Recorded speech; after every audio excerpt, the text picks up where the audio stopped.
Okay, now I want to talk a little bit about lure choice. And there's lots of lures you can use to ice fish with. But there's three basic lure types that I use typically.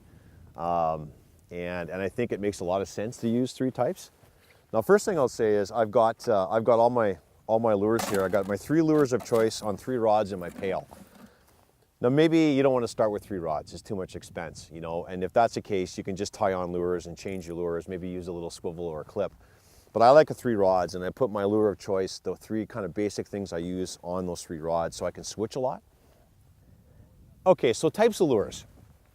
There are hundreds of ice fishing lures, and people often ask me, you know, what should I get? Especially folks that are just starting out and they're daunted by the array of lures.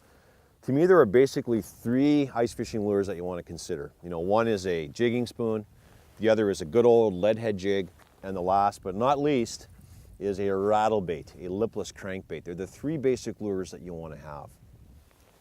Now, these three lures fish differently, and they give you different advantages and different options.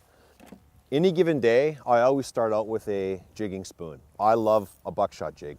I think they're amazing. They have a little rattle, make a little noise, which I think is very valuable. But this is a good go-to lure. It just seems to work all the time.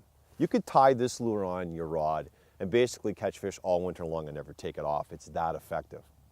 Now, if you want to shake things up and you want to target big fish, you might want to go with a rattlebait. A rattlebait, there's all kinds of brands. Basically, silver is a great color. It rattles, it makes noise. It's incredibly noisy, flashy. It's a great way to attract fish. When you're searching for fish on the lake and drilling holes, you jig it very aggressively, but it's a good search bait, and it tends to select for bigger fish. If you're looking for a master angler, this is probably a good one to use a lot. Last but not least, the good old lead head jig, right? Probably caught more fish than any lure in the world, and it's very effective in the wintertime as well.